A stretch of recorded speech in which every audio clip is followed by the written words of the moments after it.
Hello champions, क्या हाल चाल भाई? आवाज आ रही है मेरी क्लियरली दिखाई दे रहा हूं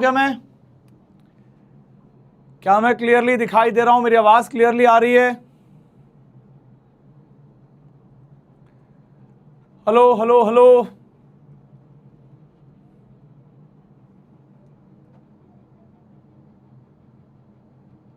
चलिए, जय जगन्नाथ भाई।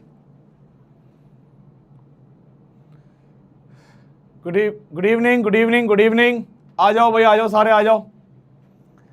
तो आज का लेक्चर बहुत स्पेशल होने वाला है। रीजन बीइंग, आज हम लोग 1D से 2D में ट्रांजिट होने वाले हैं, है ना? हम लोग आज 1D से 2D में ट्रांजिट होने वाले हैं भाई। हाँ जी, आज का दिन भी बहुत शुभ दिन है, तो बढ़िया है। आज एक नई शुरुआत, है ना? चलिए आगे बढ़ते हैं भाई। तो एक चीज़ ये है कि आज क्योंकि मेरे को नया टॉपिक चालू करना है, इसीलिए मैं आज का जो हमने कल आरसीबी चैलेंजर दिया था, वो क्लास के एंड में अगर जितना मुझे आज देना है आपको वो मैं कंप्लीट कर लिया तो आज के एंड में मैं आरसीबी चैलेंजर डिस्कस करूंगा। वरना ये कल डिस्कस होगा, क्योंकि आज कोई चैलेंजर नहीं मिलने वाला है, ठीक है ना? आज कोई चैलेंजर नहीं है, तो आरसीबी चैलेंजर को हम या तो क्लास के एंड में या फिर कल डिस्कस करेंगे भाई, ठीक है? चलिए, और बाकी ठीक है। चलिए, और देखिए, आई नो बहुत सारे लोग बहुत कुछ यहाँ पे रिक्वेस्ट कर रहे हैं कि ये कहो वो बोलो, लेकिन मैं कह रहा हूँ ना कि आप लोग मैक्सिमम जो आप लोग हैं क्या चाह रहे हैं कि मतलब मैं कुछ बोल दूं और आप उसका रील काटें और आप उस बहती गंगा में, ट्रेंडिंग वाली बहती गंगा में आपका भी सिक्का चल जाए। तो ऐसा नहीं करूंगा मैं, और जो मुझे सपोर्ट करना है मैं अपने तरीके से हर जगह सपोर्ट कर रहा हूं, तो आप बिल्कुल निश्चिंत रहें उस बारे में, है ना? तो यस, आगे बढ़ते हैं भाई, आगे बढ़ते हैं। सो आज का हमारा जो टारगेट है that is motion in a plane को समझेंगे 2 डायमेंशन में, है ना? 2 डायमेंशन में, 3 डायमेंशन में अगर मतलब देखो, आप पता एक चीज समझो, एक बहुत कॉमन कंफ्यूजन मैं आपको बताता हूं, ठीक है ना? चलिए, एक कंफ्यूजन ये है, एक बात जरा मुझे आप बताना, मैं आपसे एक डाउट यहीं पूछ लेता हूं, यहीं पे आपके सामने एक बात पूछ ले रहा हूं मैं आपसे। लेट्स से ये x है, ये y है, लेट्स से ये z है, ठीक है? चलिए, अब यहां पे एक बढ़िया सा एक अपन वो बना दें, जरा क्यूब टाइप का है, बढ़िया सा बना देते हैं क्यूब टाइप का अंदाज, ऐसे मतलब रफली एक बना दिया मैंने, है ना? I just created some rough diagram, और थोड़ा बेहतर कर देता हूं इसको मैं। गंदा, अच्छी, इधर से ही कुछ लेके बना देते हैं, रुक जाओ।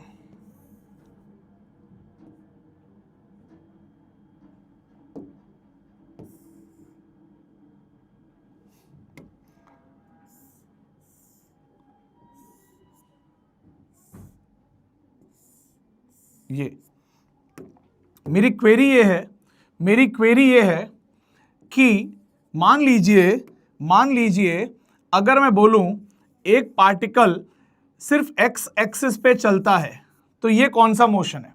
लेट्स से पार्टिकल सिर्फ x एक्सिस पे चलता है, ये कौन सा मोशन है? जल्दी बताइए, 1D है, 2D है या 3D है? ये पार्टिकल सिर्फ x एक्सिस पे चलता है तो ये 1 डायमेंशन मोशन है या 2 डायमेंशन मोशन है या 3 डायमेंशन मोशन है?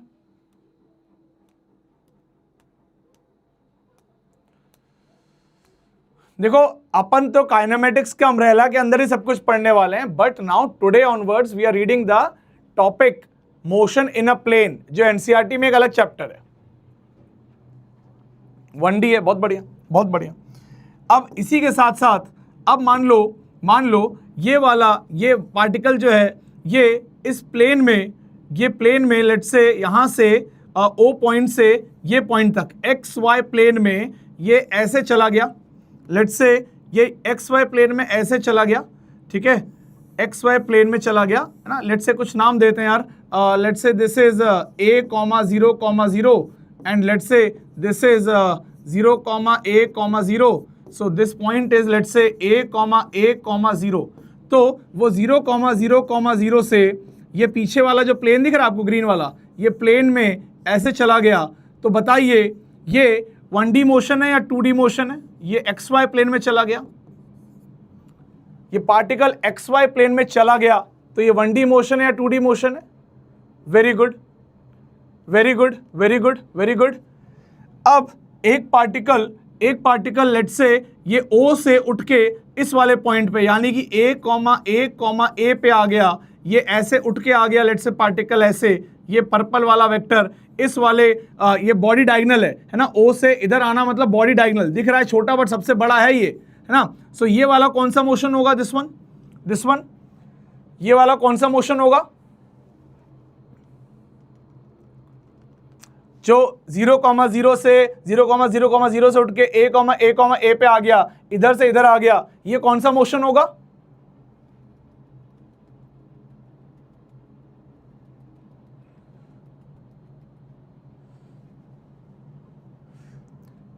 ठीक है। अब बच्चों ने देखा, आप लोगों ने देखा कि कितने हमारे साथ अच्छे बच्चे जुड़े हुए हैं, कितने टैलेंटेड बच्चे जुड़े हुए हैं। उनको पता है कि अगर मोशन एक लाइन में होता है तो 1D कहते हैं। उन्हें पता है मोशन अगर एक लाइन में हो रहा है तो उसे 1D कहते हैं। ठीक है, सबको पता है। उनको पता है मोशन अगर एक प्लेन में होता है, प्लेन में जहां पे x वेरी कर रहा है, y वेरी कर रहा है, उसे 2D कहते हैं। ठीक है, बात समझ में आ गई? तो मैं तुम्हें बता दूं, यहां जो तीनों मैंने बनाए हैं, है ना, all three are 1D motion. जो आप लोगों ने बहुत सुंदर सुंदर आंसर दिया ना, 1D 2D 3D, इसमें सारे के सारे 1D थे, सारे के सारे 1D थे। चलाओ, सारे के सारे 1 डायमेंशन मोशन थे इसके अंदर। क्योंकि जब आप x एक्सिस पे गए तो आप स्ट्रेट लाइन में चल रहे थे, जब आप इस पॉइंट से इस पॉइंट पे गए तब भी आप स्ट्रेट लाइन पे चल रहे थे, जब आप O से ये बॉडी डायगोनल पे गए तब भी आप स्ट्रेट लाइन पे चल रहे थे। अगर आपका एक्चुअल ट्रांजिट एक सिंगल लाइन पे है तो वो 1D है, फिर वो 2D नहीं है। Whenever the motion is in और ऑन अ सिंगल लाइन वो 1D है।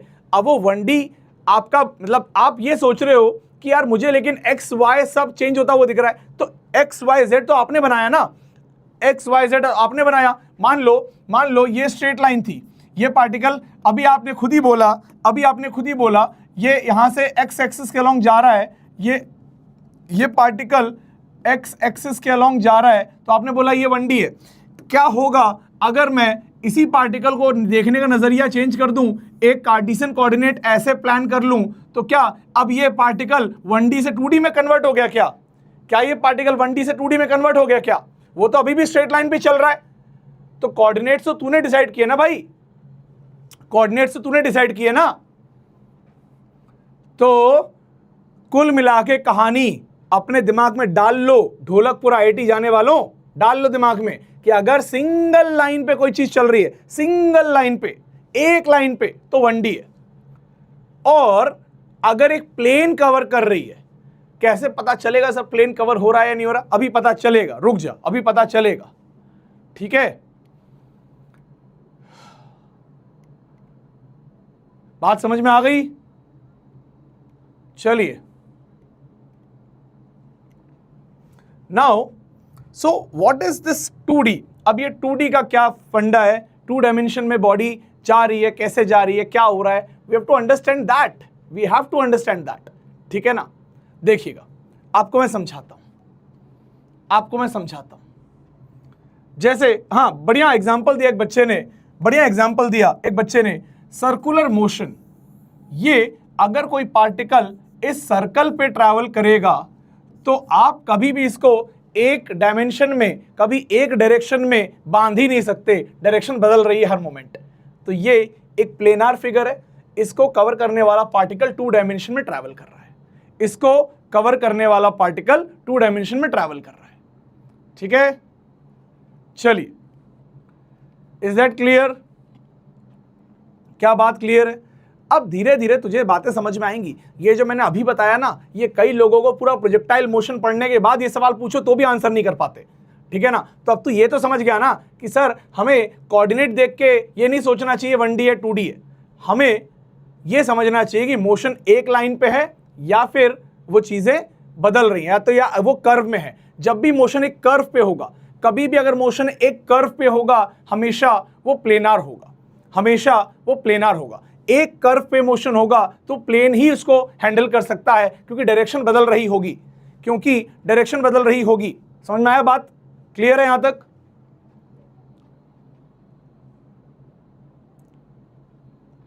चलिए, सो आगे बढ़ते हुए let me proceed further and talk about motion in a plane, ठीक है ना। मैं जनरली लोग चालू करते हैं प्रोजेक्टाइल मोशन से, I could have also done that, but मुझे एक थॉट आया कि before I enter into projectile motion, let me explain you slightly something about the plane, what is going to happen in a plane, ठीक है ना। एक plane में क्या होगा वो हम एक बार जान लेते हैं, ठीक है ना। तो एक बात को समझते हैं यहां पे, let us understand one small thing here. So ध्यान से मेरी बात सुनिएगा, आप मेरी बात को बहुत बहुत ध्यान से सुनिएगा, ठीक है, अच्छे से। And if I am not wrong, मैं जो अभी कहने वाला हूं ये एक बहुत सिंपल सी बात है, और if I am not wrong ये एग्जाम्पल जो है ये I think HC Verma book में है ना। ये एग्जाम्पल HC वर्मा की बुक में थ्योरी में ये एग्जाम्पल भी दिया हुआ है जो मैं अभी कहने वाला हूँ, ठीक है ना। तो किताबों को, अच्छी किताबों को पढ़ेंगे तो अच्छी चीज़ मालूम पड़ेगी, बट आप लोग के पास इतना टाइम बच नहीं रहा है, इसलिए वो काम मेरा है, मैं जितना बोलूंगा उतना आप पढ़ लेना, ठीक है ना। चलिए ठीक है, आगे बात करते हैं, ठीक है। अब इमेजिन करो एक यहाँ पे एक ट्यूब रखी है जिसकी लेंथ लेट से है 4 मीटर। इस ट्यूब की लेंथ है भाई, इस ट्यूब की लेंथ है लेट से 4 मीटर, ठीक है। इस ट्यूब की लेंथ क्या है? 4 मीटर। अब हाँ लिख लो भाई, इसको लिख लेना। अब यहाँ पे मान लीजिए एक बॉल है, परफेक्ट फिट है, यहाँ पे परफेक्ट फिट है, एक बॉल है। इस बॉल के पास एक वेलोसिटी है, इस बॉल के पास आगे की ओर वेलोसिटी है 1 मीटर पर सेकंड की। कितने की? 1 मीटर पर सेकंड। क्या बात समझ में आ रही? 1 मीटर पर सेकंड। चलिए ठीक है, अब देखिएगा तो ये एक काम करते हैं, वेलोसिटी को मैं थोड़ा चेंज कर देता हूँ, I just change it, velocity को मैं चेंज कर देता हूँ, ठीक है। पहले अभी वेलोसिटी के बिना काम करते हैं, चलो वेलोसिटी के बिना, ठीक है।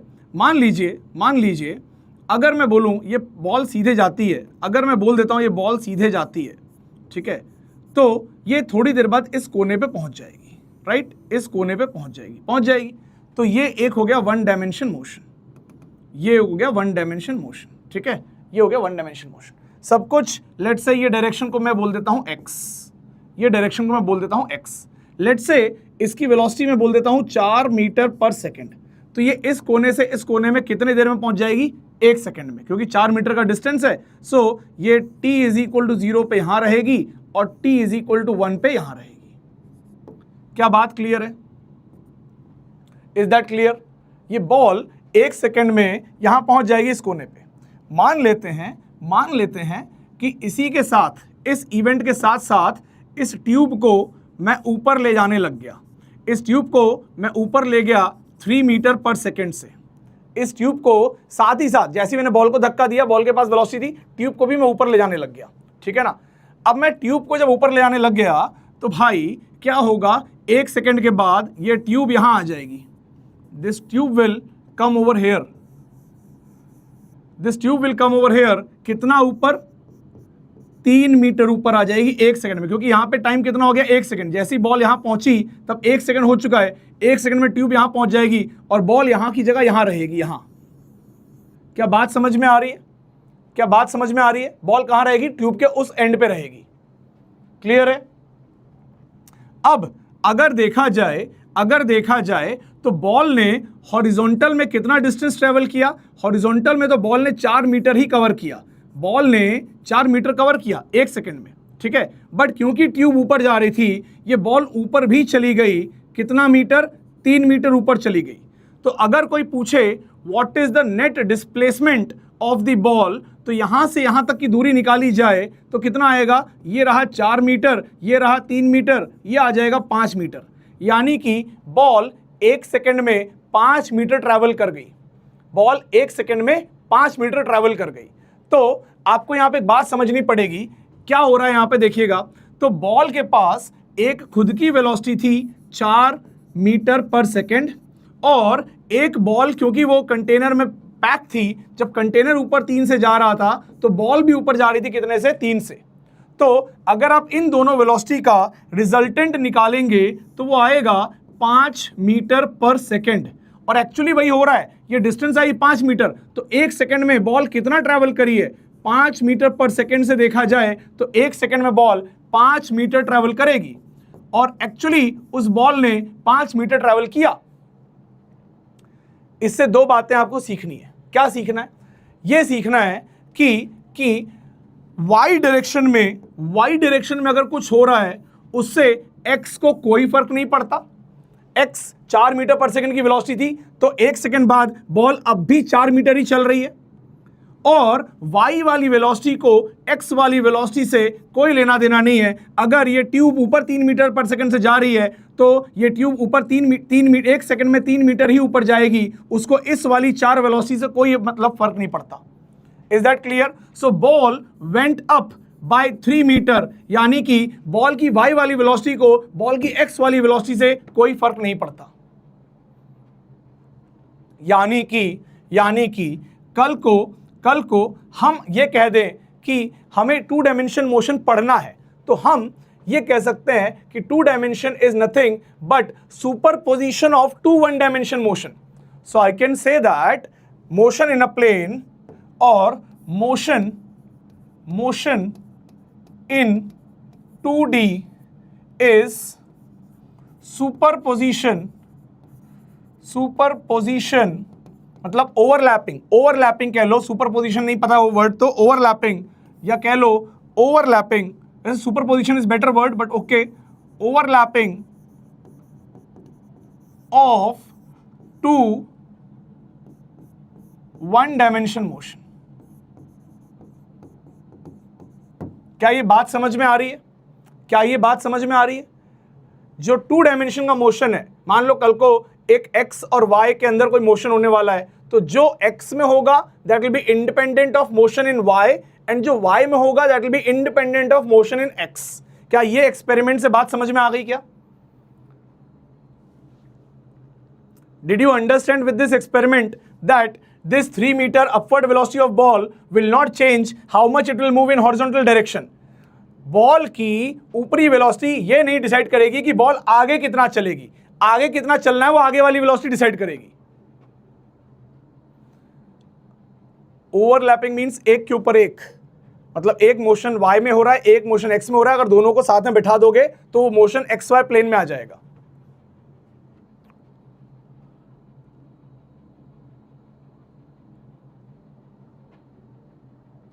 ठीक है, चलिए।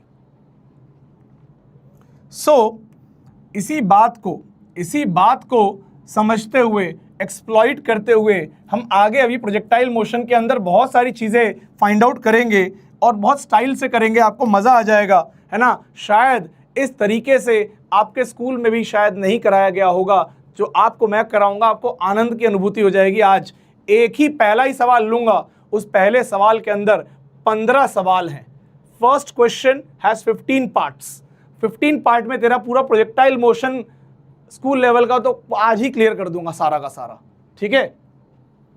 चलो, तो आपको मोशन इन अ प्लेन के बारे में एक बात पता चल गई होगी कि कल को लेट्स से मैं एक रैंडम बात कर रहा हूं, एकदम रैंडम बात, थोड़ा आपको फील कराने के लिए एक रैंडम बात कर रहा हूं।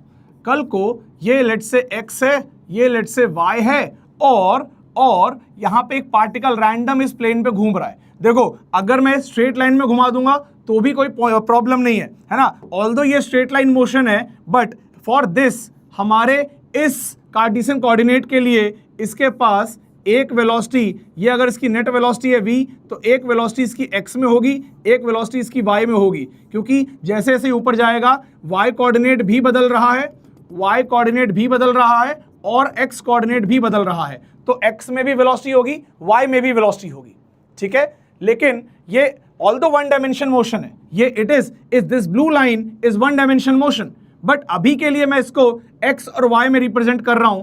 तो और इवन जो पिछला वाला डायग्राम बनाया था, ये भी देखो ना, बॉल की वेलोसिटी कांस्टेंट है, यानी कि ये वन डायमेंशन मोशन ही था।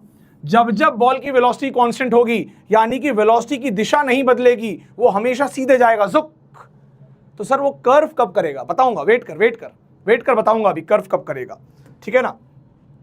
लेकिन हम इसको x और y में रिप्रेजेंट कर रहे हैं, तो हमारे लिए ये टू डायमेंशन कहलाएगा फिलहाल के लिए, but actual motion, if anyone ask you what is this motion, it is still a rectilinear motion, it is still a one dimension motion, ठीक है।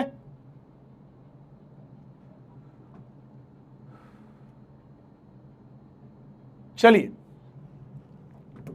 तो मतलब अगर किसी मोशन के अंदर x एंड y बदलते दिखाई देंगे तो ये मत सोच लेना कि वो 2D मोशन है, ऐसा नहीं होता है। हमारे लिए ये अभी के इस कार्टेशियन कोऑर्डिनेट के हिसाब से इस डायरेक्शन और इस डायरेक्शन को मिलके हम इसका मोशन डिसाइड करेंगे, बट अगर सिर्फ मोशन की बात करी जाए तो it is actually a one dimension motion. बात को समझो, ठीक है। अब मैं आपको यह बताना चाह रहा हूं, what I'm trying to tell you is ये Vx will be responsible that how you travel in x, इसमें how you travel in your x, how you travel in x is decided by Vx, no role of Vy। क्या बात समझ में आ गई? मैं ये लावण्या सक्सेना, हम 2D को 1D बना सकते हैं, ये क्या बात है? क्या फालतू बात है? अगर मोशन एक लाइन पे है तो 1D है, अगर मोशन कर्व है तो वो 2D ही है। बात समझ में आ रही है? आप एक सिंगल वन डायमेंशन मोशन को आप दो कार्टेशियन कोऑर्डिनेट के दो वेरिएबल से रिप्रेजेंट कर दो, that does not make it as a two dimension motion. Dimension is one only.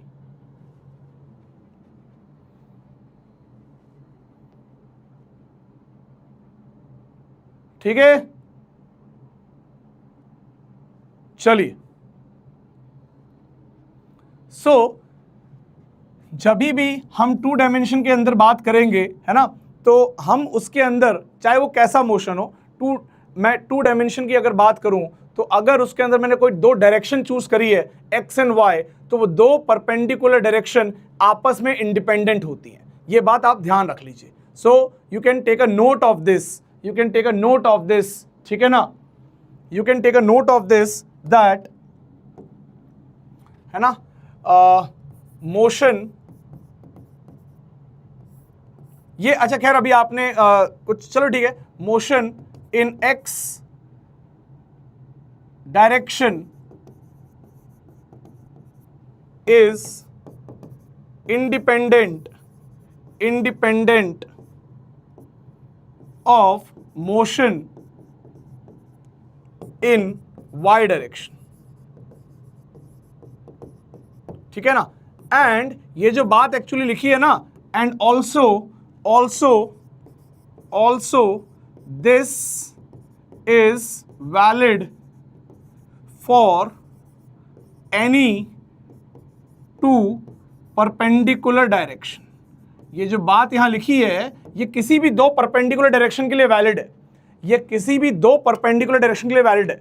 मतलब आज आपको ये x और y दिख रहा है, अगर आपको आज ये x और y दिख रहा है, कल को लेट से ये x और ये y की जगह मैंने कोई नया कोई नया x, मान लो इसको नया x बना लिया, इसको नया y बना लिया, मान लेते हैं x डैश y डैश। तो ये जो बात मैंने यहां लिखी है ये किसी भी दो परपेंडिकुलर डायरेक्शन के लिए वैलिड है।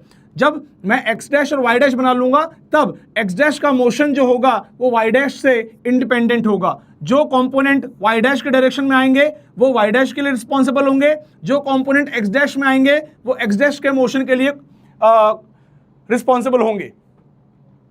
क्या बात समझ में आ गई? First of all can you right like this?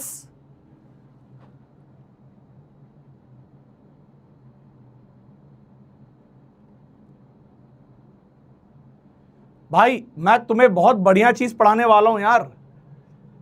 आपने नहीं देखा होगा कि कहीं पे ऐसे स्टार्ट होता है। आप समझो, पहले में आपके जो मेजर बच्चों के डाउट्स रह जाते हैं पूरा पढ़ने के बाद, वही क्लियर कर दिया मैंने।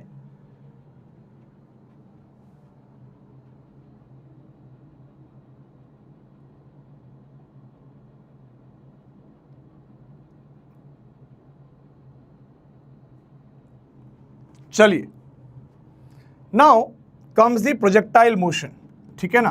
तो प्रोजेक्टाइल मोशन मतलब जैसे circular motion is example of two dimension motion, वैसे ही projectile motion is also an example of two dimensional motion, जिसके अंदर स्ट्रेट लाइन नहीं होगी, एक प्रॉपर कर्व होगा और एक पर्टिकुलर टाइप का कर्व होगा। ठीक है ना? तो हम प्रोजेक्टाइल मोशन किसे कहते हैं, किसको हम कह सकते हैं ये प्रोजेक्टाइल मोशन है? ठीक है ना? तो पहले तो प्रोजेक्टाइल क्या है? Projectile is nothing but, projectile word जो है that is just a particle that is throne. Projectile word क्या है?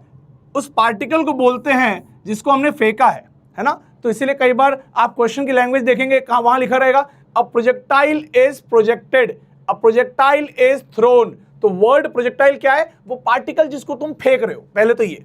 ठीक है? अब सोच के देख, मान ले तू ग्राउंड पे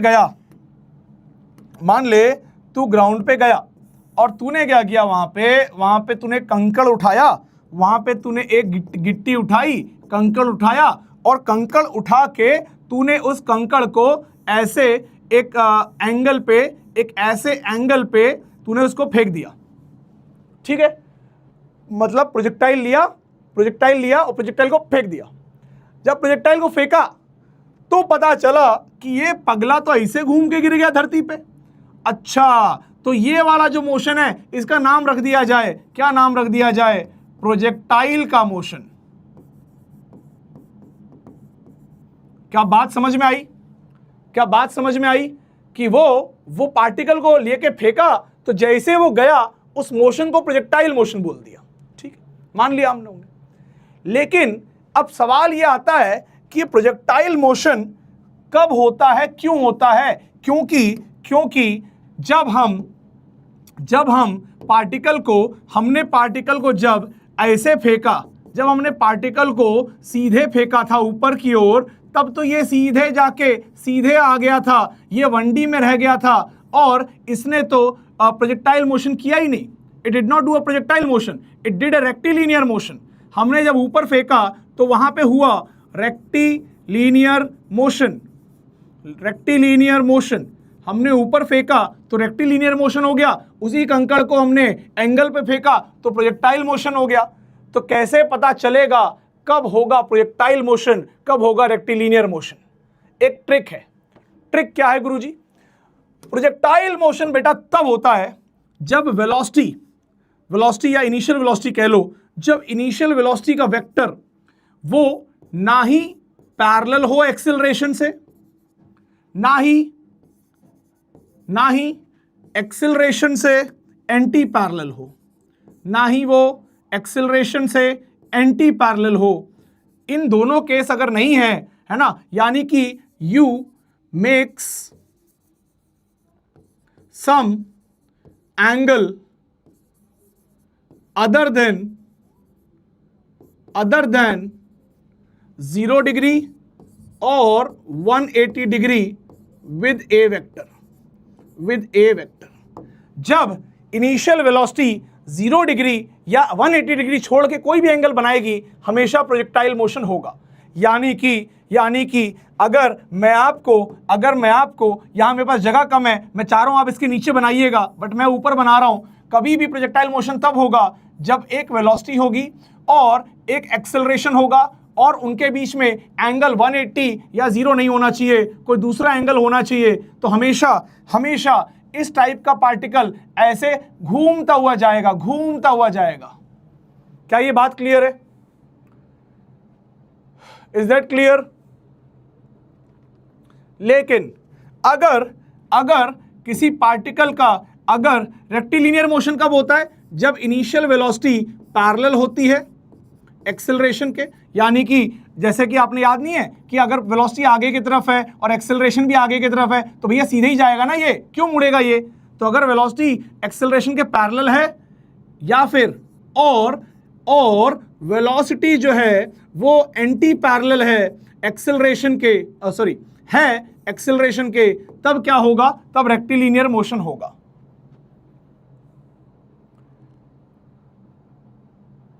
एक कह रहा 180 डिग्री पे कैसे फेंकेंगे? ए भाई पागल हो क्या? ऊपर फेंके थे और नीचे ग्रेविटी है, देख पगला, देख 180 डिग्री देख। कह रहे हैं वेलोसिटी और एक्सेलरेशन के बीच में 180 देखना है, गधा।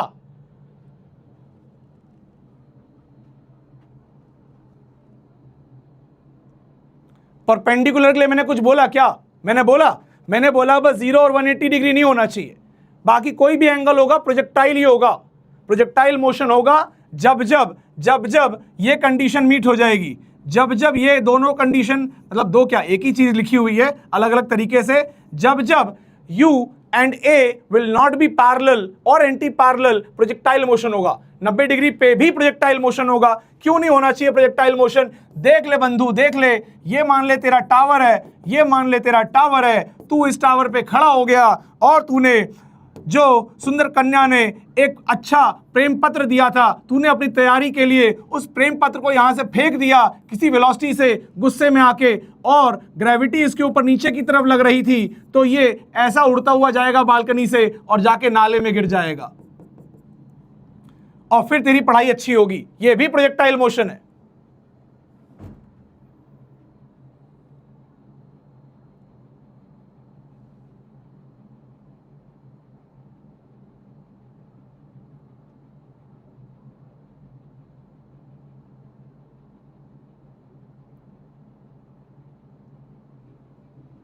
ठीक है, चलो, तो खाली प्रोजेक्टाइल मोशन का क्या है?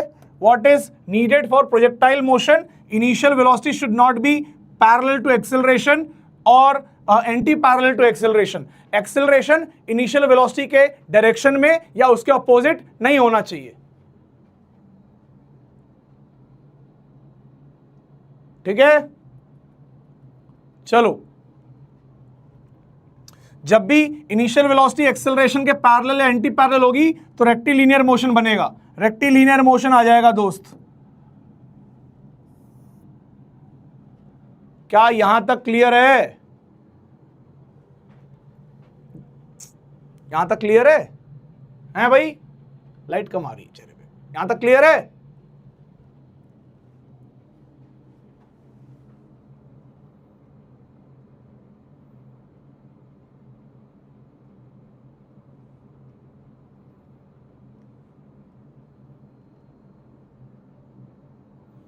अरे ऊपर करियो तो एक बार, कहां गया? अरे एक, मैं ज्यादा पढ़ तो नहीं पाया। एक बच्चा कह रहा था ये पढ़ा रहे हो बच्चों को, मैं शोभित भैया को बताऊंगा। हे वाह यार, जा बता दे, जा बता दे। ठीक है,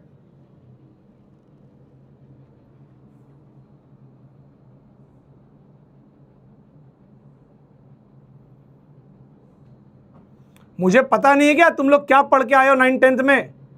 हैं? मुझसे छिपा हुआ है क्या?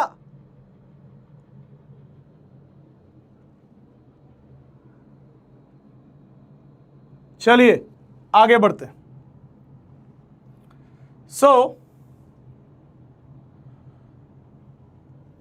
अब हम लोग प्रॉपर एंट्री करते हैं प्रोजेक्टाइल मोशन में।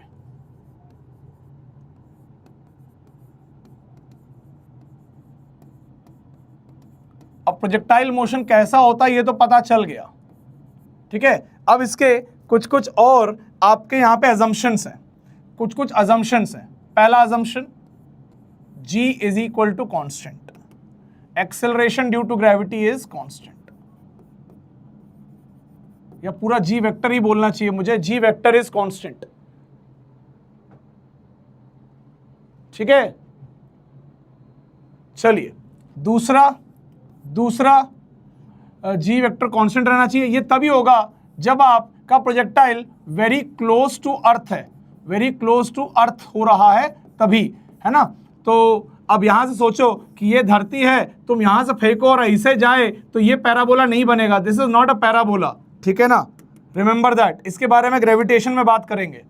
दूसरा, no air resistance, no air resistance, ठीक है। और क्या है भाई, एयर रेजिस्टेंस नहीं है, जी कांस्टेंट है, और क्या होना चाहिए प्रोजेक्टाइल मोशन में, और वही अपनी कंडीशन जो कि यू जो है that should not be parallel और एंटी पैरेलल, मैं सिर्फ ऐसे लिख दे रहा हूं, ठीक है, टू ए। ये 3 कंडीशन चाहिए प्रोजेक्टाइल को होने के लिए, ये 3 कंडीशन चाहिए प्रोजेक्टाइल को होने के लिए, पहली चीज, ठीक है। आगे बढ़े,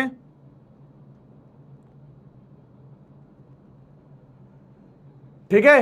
मतलब ऑफ कोर्स अगर एयर रेजिस्टेंस होगा तो भी होगा, बट हम जो पढ़ रहे हैं that is only the ideal case, we read ideal case, हम लोग आइडियल केस पढ़ते हैं पहले, उसके बाद जो बच्चे जिनकी अच्छी औकात होती है उनको मैं नॉन आइडियल केस भी पढ़ाता हूं, एयर रेजिस्टेंस डलवा के उनको ऐसा सवाल देता हूं जो एडवांस के प्लस लेवल का सवाल बन जाता है, ठीक है ना। तो आ जाओ आगे बढ़ते हैं। सो ये बातें हो गई। अब देखो भाई, अब देखो क्या क्या चीजें हैं यहाँ पे। तो मैं एक पहले से सुंदर सा प्रोजेक्टाइल बनाता हूँ, ठीक है, ये आप लिख लो। यहाँ देखो ना, यहाँ पे क्या थोड़ा सा डायग्रामेटिक अच्छा होना चाहिए, तो मैं पेज बदल रहा हूँ, यहाँ पे जगह है फिर भी पेज बदल रहा हूँ so that I can draw the diagram properly. तुम लोग ये लिख लो, उसके नीचे अपने नोटबुक में डायग्राम ड्रॉ करना, ठीक है ना। चलो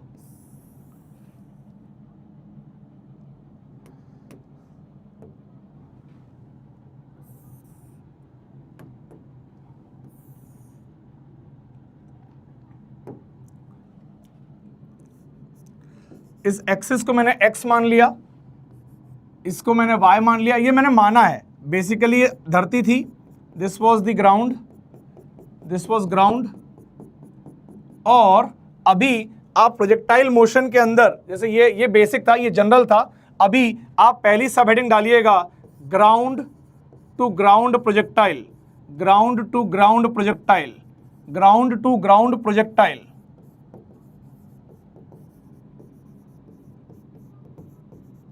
ground to ground projectile motion, ठीक है ना। तो अभी हम क्या बात करेंगे, हमारा वाला जो पार्टिकल होगा उसको अभी हम किसी वेलोसिटी से फेंकेंगे, इनिशियल वेलोसिटी u है, किसी एक एंगल से फेंकेंगे और वो जाके ग्राउंड पे ही गिर जाएगा, that will go and up falling on the ground itself, ठीक है, वो ग्राउंड पे गिर जाएगा। चलिए अब कुछ कुछ चीजें और देखते हैं, कुछ कुछ चीजें और देखते हैं अपने इस सिनेरियो के अंदर। अगर आप नोटिस करो, if you try to notice that कि एक्सेलरेशन ड्यू टू ग्रेविटी, धरती जो है वो कहां पुल करेगी, धरती अपने तरफ पुल करेगी, so G will be downwards, G will be downwards, ठीक है ना। अब देखो, अब ये जो मोशन हो रहा है, ये यहां पे कुछ बातें और ऑब्जर्व करो। ये जो वेलोसिटी है उसका हॉरिजॉन्टल कंपोनेंट जो है that is, let's call it as u into X. क्या है ये है u into X, X direction की वेलोसिटी।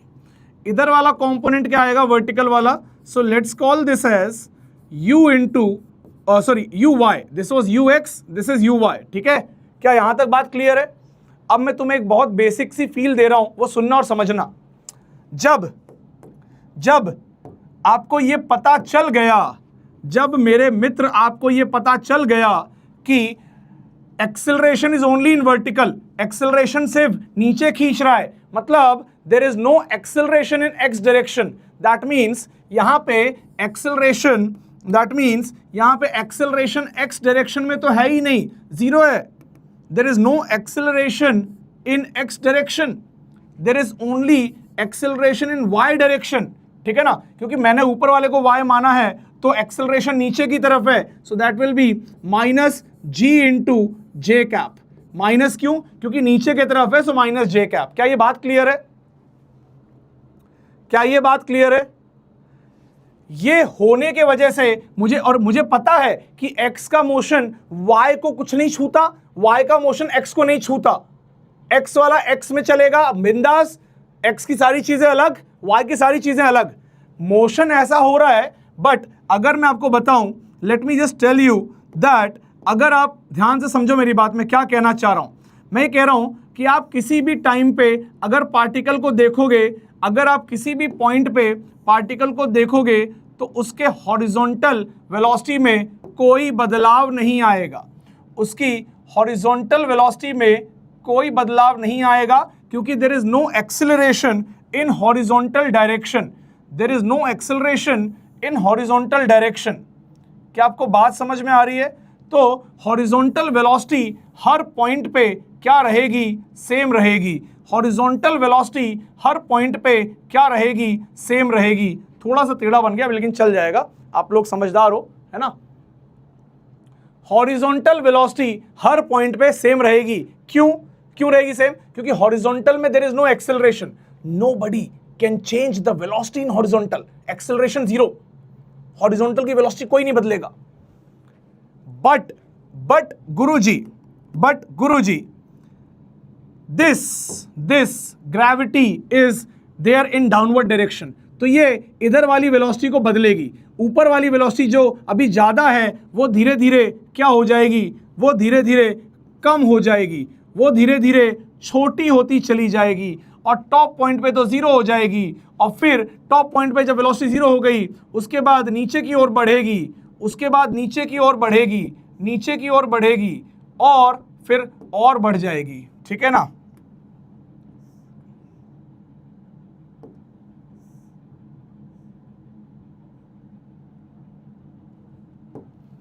क्या आपको बात समझ में आ रही है? Can you understand this? Can you understand this? जो y डायरेक्शन की वेलोसिटी थी वो ऊपर की तरफ थी, और वो ऊपर में कम होती जाएगी, कम होती जाएगी, कम होती जाएगी, कम होती जाएगी, जीरो हो जाएगी. यहां पे अगर कोई बात करे what will B velocity in y direction, what will be the velocity in y direction, it will B zero. Particle is not going upward anymore, here onwards it will go downward. अब याद आया वो road पे turning वाला case, जब मैं कहता था टर्निंग लेते समय वेलोसिटी जीरो होती है. अब ये पार्टिकल y में टर्निंग ले रहा है, मतलब ये पार्टिकल अब y में और ऊपर नहीं जा सकता, वहां से मुड़ के नीचे आएगा, तो y की वेलोसिटी जीरो है.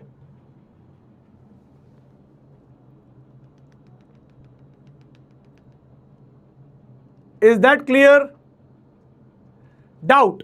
सौम्या का डाउट रोज आ जाता है. सौम्या का डाउट है आज एक्सेलरेशन जीरो क्यों है. ये जी जो है ये एक्सेलरेशन ड्यू टू ग्रेविटी है. ये नीचे खींच रहा है, नीचे खींच रहा है, नीचे खींच रहा है, आगे नहीं धक्का दे रहा, आगे धक्का नहीं दे रहा. समझ जाओ ना, खून जला के ही समझ में आएगा क्या. Acceleration due to gravity, particle को नीचे खींचता है, आगे धक्का नहीं देता. पार्टिकल को छोड़ोगे तो ये नीचे गिरेगा, आगे नहीं भागेगा. आगे एक्सेलरेशन होता तो आगे भाग जाता.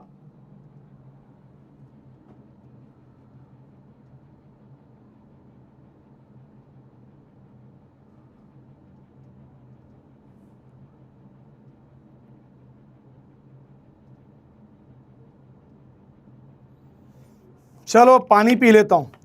अब पानी पी लेता हूं. कुछ अच्छा पढ़ाने के मूड में था, पर तुम लोग छी.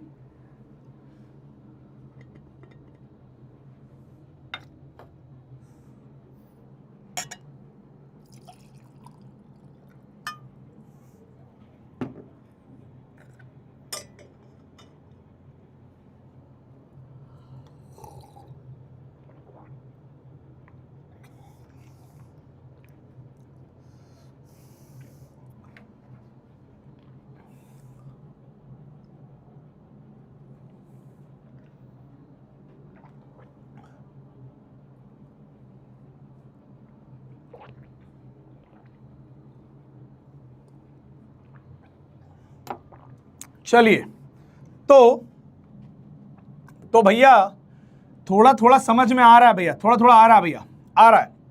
तो भैया एक काम करते हैं, इस जो मोशन को हम दो पार्ट में तोड़ देते हैं भैया, इस मोशन वाक को हम दो पार्ट में तोड़ देते हैं भैया। ठीक है, आप लोग ये डायग्राम अपने कॉपी में बनाइएगा। इस डायग्राम के नीचे ऐसे दो सुंदर सा एरो लगाइएगा, कॉपी के नीचे, एकदम आपके कॉपी के हिसाब से चल रहा हूं मैं, ऐसे दो बढ़िया से एरो लगाइएगा। और आपके कॉपी के जो निचले वाला हिस्सा होगा उस पे बढ़िया से दो कॉलम बनाइएगा, ऐसे जैसे मैं बना रहा हूं ना, दो कॉलम, बढ़िया से दो कॉलम बनाइएगा। ठीक है, दो कॉलम बनाइएगा। उसके बाद इधर वाले कॉलम पे हम लोग लिखेंगे y डायरेक्शन मोशन, और इधर लिखेंगे x मोशन, x डायरेक्शन के मोशन को डिस्कस करेंगे।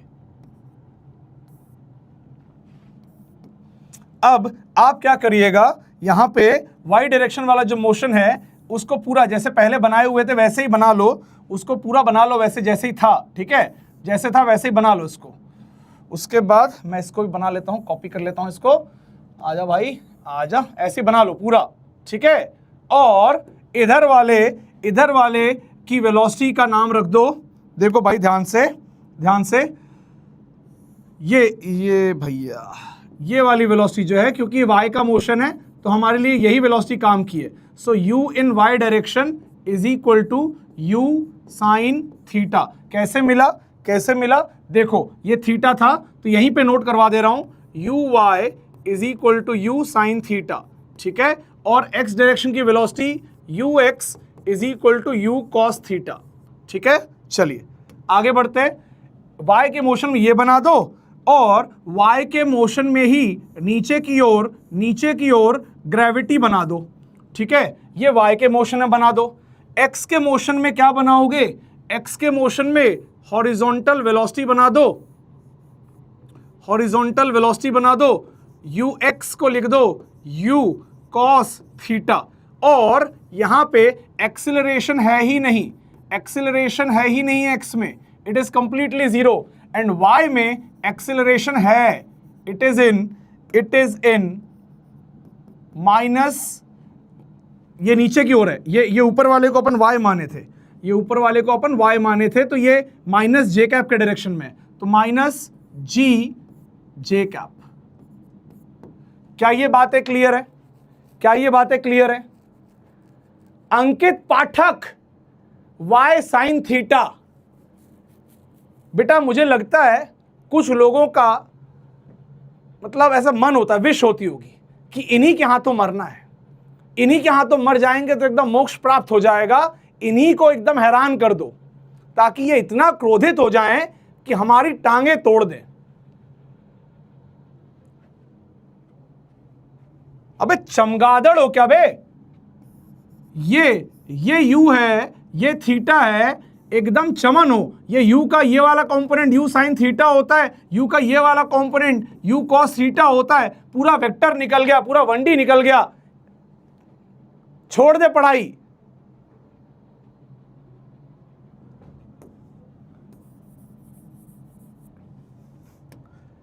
नहीं, मैं छोड़ तो दूं, कई लोग कह रहे हैं सर छोड़ दो इन बच्चों को, जाने दो, मत बात किया करो इनसे।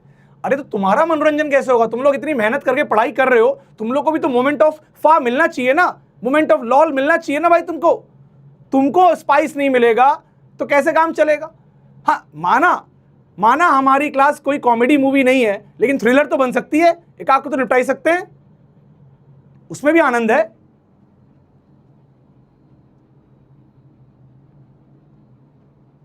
चलो आगे बढ़ते। देखो भाई, अब कहानी देखो यहां पे, अब यहां देखो कहानी। तो ये पार्टिकल, क्योंकि आगे कोई रोकने वाला नहीं है, ये पार्टिकल चलता जाएगा,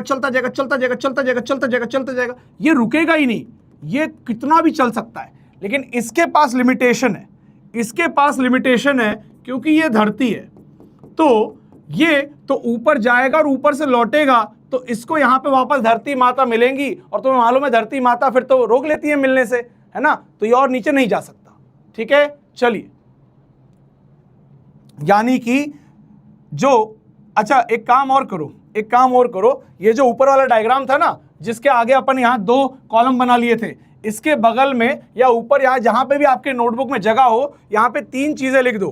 पहली, टाइम ऑफ फ्लाइट, सबसे ज्यादा पढ़ाई जाने वाली चीज टाइम ऑफ फ्लाइट। जैसे कोई प्रोजेक्टाइल पढ़ाता है, पहली चीज निकलवाता है टाइम ऑफ फ्लाइट। फिर दूसरी चीज निकलवाते हैं मैक्सिमम हाइट कि प्रोजेक्टाइल कितना ऊपर जाएगा, ठीक है। और तीसरी चीज निकलवाते हैं रेंज ऑफ प्रोजेक्टाइल। अभी समझा दूंगा कि क्या क्या मीनिंग किसका क्या होता है, ठीक है ना। रेंज ऑफ प्रोजेक्टाइल, तो बेसिकली यहां पे ही मैं मेंशन ही कर दे रहा हूं। बेसिकली ये शुरुआत से लेकर एंड तक का जो डिस्टेंस होता है ना, जहां से प्रोजेक्टाइल शुरू हुआ और जहां तक प्रोजेक्टाइल जा रहा है, so this distance is called range, ठीक है। This distance is called range. उसके बाद ये यहां पे this height is known as H maximum height, ठीक है। और टाइम ऑफ फ्लाइट तो सेल्फ एक्सप्लेनेटरी है। Time of flight is nothing but, you know that, कितने देर तक वो हवा में रहा ये हम निकालेंगे, ठीक है ना। चलिए अब आ जाइए वापस डायग्राम पे। तो सबसे पहली चीज जो मैं निकालना चाह रहा था, that is time of flight, ठीक है। ऊपर हमने लिखा कि ये हमें निकालना है, अब यहां हम निकाल रहे हैं टाइम ऑफ फ्लाइट। तो टाइम ऑफ फ्लाइट कौन सा कंपोनेंट बताएगा? Y component. तो यार ये तो 1D मोशन है। इस पॉइंट से अगर किसी पार्टिकल को ऊपर उछालेंगे u sin थीटा से या uy से, तो ये कितनी देर बाद नीचे गिरेगा? जल्दी बताओ तो 2uy divide by acceleration in y direction ay, that is nothing but 2u sin theta divide by g। Is that clear? 2u sin theta by g। अरे यार ये तो वही वेलोसिटी है यार। सर ये तो 1D पढ़ा रहे हो क्या? हाँ 1D है, y का 1D है, ये y का 1D है। तो सर ये तो बहुत अच्छी बात है। फिर तो मुझे मैक्सिमम हाइट बताने के लिए भी पता नहीं मैं क्या कंफ्यूज होता रहता था। मैक्सिमम हाइट तो अब तो मैं डायरेक्टली बोल दूंगा, कोई बड़ी बात है ही नहीं। मैक्सिमम हाइट 1D में क्या होती है? ऊपर की वेलोसिटी का square divide by 2g। So maximum height जिसको हम h बोलते हैं वो तो सर मैं डायरेक्टली बता दूंगा, h max is equal to uy का स्क्वायर डिवाइड बाय 2ay, यानी कि u square sine square theta divide by 2 times of g। Yes यही आंसर है बालक, टेंशन वाली क्या बात है, यही आंसर है।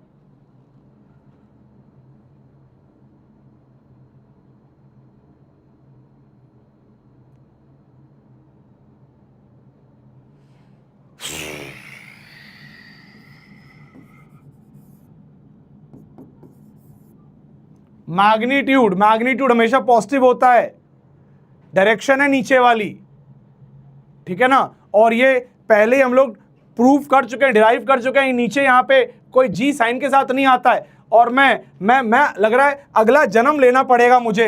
अबे गधों, कभी जी को मैंने माइनस जी या प्लस जी लेने के लिए नहीं बोला, कभी नहीं बोला। I never said this. अरे यार हट जा भाई, हट जा, गुस्सा आ रही है भाई, हट जा। कैसे हटेगा ये? ठीक है, ये कभी नहीं बोला मैंने लेने के लिए। मैंने हमेशा एक बात बोली, मैंने कहा बेटा जी एक्सेलरेशन या तो नेगेटिव होगा तो माइनस जी ले लूंगा, एक्सेलरेशन अगर पॉजिटिव होगा तो प्लस जी ले लूंगा।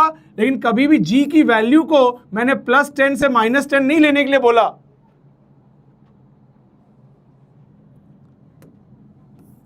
जी नेगेटिव है। अबे कभी जीवन में जी नेगेटिव नहीं बोला मैंने, हमेशा बहुत केयरफुली लिखा है acceleration is equal to -g, यानी कि -10। जी हमेशा 10 होता है भाई, जी 10 होता है।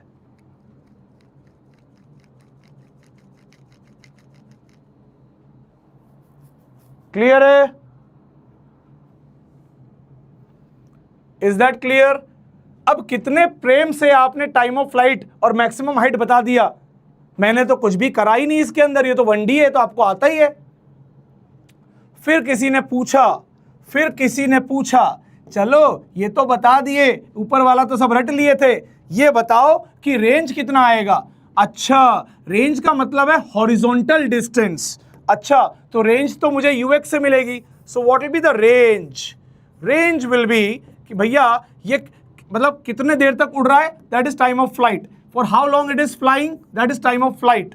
अब कितना आगे जाएगा, that will be decided by only this velocity. So it will B ux into time of flight, that is u cos theta into time of flight आ गया 2u sin theta divide by g, और यहां identity लगा देंगे 2 sin theta cos theta। हे प्रभु, तुम लोग को ये भी नहीं आता होगा, अभी लिख दूंगा तो आधे लोग के प्राण निकल जाएंगे। u into u is written as u square, और उसके बाद 2 sin theta cos theta can be written as sin 2 theta divide by g, u square sin 2 theta divide by g। But मैं ये कहता ही नहीं हूं कि आपको हर चीज रटी हुई होनी चाहिए। आप अगर इतना भी याद रख लोगे तो भी काफी है, हर बार निकल आएगा ये।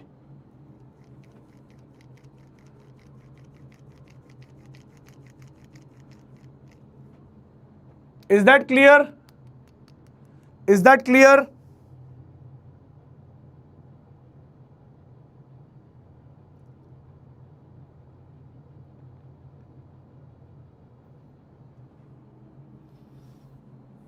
चलिए, यहां तक आ गया, टाइम ऑफ फ्लाइट पता चल गया, हाइट पता चल गई, रेंज पता चल गया, यानी कि जो मेजर 3 चीजें लोग पढ़ाते हैं वो हमने फटाफट ढूंढ ली। हमें हाइट का फॉर्मूला पता चल गया, that is u square sine square theta divide by 2g। आपको तो ऐसे याद रखो, मतलब U Y initial velocity in Y direction का स्क्वायर डिवाइड बाय 2ay, ठीक है, 2g, ऐसे याद रख लो। Time of flight 2 times upward velocity divide by g, याद हो गया। Horizontal range, horizontal velocity into time of flight, याद हो गया, सिंपल है। चलिए, अब आगे इसी कॉलम को कंटिन्यू करेंगे, इन्हीं कॉलम को कंटिन्यू करेंगे अगले पेज पे। अगले पेज पे आप इन्हीं कॉलम को कंटिन्यू करेंगे और आप लिखेंगे सेकंड, मतलब अब जैसे जो यहां पे वर्किंग कर ली, ये वर्किंग कर ली, सारी वर्किंग कर ली, इसके बाद एक ऐसे स्टार पॉइंट लगा के लिखेंगे वी वाई वेक्टर कि वाई डायरेक्शन में वेलोसिटी का वेक्टर क्या होगा किसी टाइम टी पे, ठीक है ना, एट जनरल टाइम टी। तो हम क्या लिखेंगे, इनिशियल वेलोसिटी क्या थी भाई, इनिशियल वेलोसिटी क्या थी, initial velocity was, so this can be written as, मतलब अगर मुझे लिखना है तो आई नो कि मुझे क्या लिखना चाहिए, आपको पता है कि आपको क्या लिखना चाहिए, v vector is equal to u vector plus a vector into t, ये लिखना चाहिए, सिंपल एज दैट। तो इनिशियल वेलोसिटी का वेक्टर क्या था, that was u sine theta in y direction, initial velocity j cap, ठीक है, j कैप माइनस एक्सेलरेशन कितना था, मतलब प्लस एक्सेलरेशन कितना था, माइनस जे कैप इंटू टी। इसको थोड़ा रीअरेंज करेंगे, ये भी जे कैप में, ये भी जे कैप में, तो अलग अलग क्यों लिख रहे हो भाई, मैं डायरेक्टली लिख सकता हूं ना, I can directly write velocity in Y direction will be u sine theta minus G T J cap, ये आ गई आपकी वेलोसिटी, ठीक है, यूनिट्स जो भी हो आप देख लो, ठीक है। Using this formula I am writing this.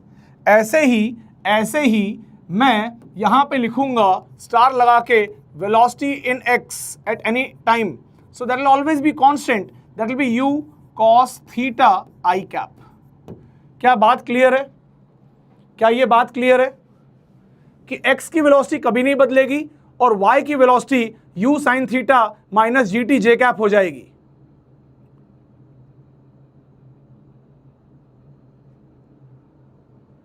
Is that clear? तो अब आगे बढ़ते हैं। So what will be position y, तो y क्या होता है, मतलब y इज लाइक फ्रॉम, देखो पार्टिकल कहां से प्रोजेक्ट किया था, ओरिजिन से। यानी कि अगर मैं y की बात करूं that is displacement in y direction. So displacement will be initial velocity that is u sin theta. अभी देखो सब कुछ j में हो रहा है तो फाइनली j लगा दो, हर बार मैं ऐसे लिख के नहीं चलूंगा। So u sin theta, simply u sin थीटा into T, initial velocity into time, नीचे की तरफ एक्सेलरेशन है इसलिए minus half G T square, ठीक है ना। ये आ गया आपका क्या, this is your in the J cap, that is your Y position, position vector आ गया, ये पोजीशन आ गया, ठीक है ना, दैट इज पोजीशन। तो ये होगा y at any instant of time t, this will be your y, ठीक है ना। तो ये j लिखने का मतलब है, सिंस हम अगेन 1D में काम कर रहे हैं तो मैं y के ऊपर वेक्टर नहीं लगा रहा हूं, so that is why I am also not putting here this j cap, ठीक है ना। आप चाहो तो लगा भी सकते हो, आप चाहो तो हटा भी सकते हो, क्योंकि मैं y के ऊपर वेक्टर नहीं लिख रहा हूं। सो अगर ये पॉजिटिव आएगा तो मैं ओरिजिन से ऊपर हूं, अगर ये नेगेटिव आएगा तो मैं ओरिजिन से नीचे हूं, सिंपल एज दैट।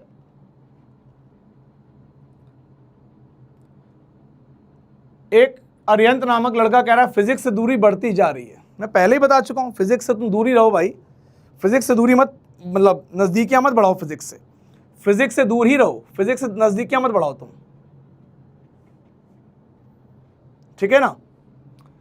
आप चाहो तो यहां जे कैप लिख सकते हो, चाहो तो जे कैप हटा सकते हो, चॉइस इज योर्स, ठीक है ना। मतलब ये जे कैप खाली इसलिए है क्योंकि हम ये पोजीशन है इसलिए हम जे कैप लिख सकते हैं कि ये वेक्टर है, बट 1D में खेल रहे हैं तो कोई दिक्कत है ही नहीं, ठीक है ना। सिमिलरली x को क्या बोलेंगे, x की पोजीशन क्या होगी, x की पोजीशन होगी u cos theta, initial velocity in x direction, that too constant velocity into time will be the position I cap. Is that clear? Is that clear? तो ये एक जनरल पोजीशन आ गई, ये एक जनरल पोजीशन आ गई कि किसी टाइम t पे कितना x चलेंगे तो u cos theta into T चलेंगे। यार ये तो कितनी कॉमन सेंस वाली बात है यार, स्पीड इंटू टाइम कर रहा हूं यार। ये जो बच्चे जो रो रहे हैं ना, ये इतने मूर्ख हैं, इनको पता क्या लग रहा है, जो नहीं पढ़ता पता उसके साथ क्या प्रॉब्लम होती है, जिसको डिफिकल्ट लगती चीज़ है उसका प्रॉब्लम पता क्या है, उसको नहीं पता तुम क्या लिख रहे हो। वो बंदा ऐसा होता है, वो बच्चा ऐसा होता है, वो डिस्ट्रैक्टेड है फुल टाइम, मैसेज भी कर रहा है, इंस्टाग्राम में कर रहा है, स्नैपिंग कर रहा है, स्नैपिंग, ठीक है ना, स्नैपिंग भेज रहा है। वो क्या कर रहा है, उसका ध्यान नहीं है। जब एक आध पेज निकल गया, अच्छा सुन लेता हूँ मास्टर कुछ पढ़ा रहा है, अब बोर्ड भर गया है, तो भैया दिमाग खराब हो जाता है, तब कुछ समझ नहीं आएगा, तब लगेगा ये क्या पढ़ा रहा है मास्टर, ये क्या लिख दिया इसने, गधे बेवकूफ। मास्टर ने एक वेलोसिटी इनटू टाइम लिख कर बोला कि ये डिस्प्लेसमेंट है, लेकिन तूने सुना नहीं। तू हर एक बात सुनता तो क्लियर रहती बातें, अगर तुझको लग रहा है नहीं समझ में आ रहा ना तो ध्यान दे के सुन।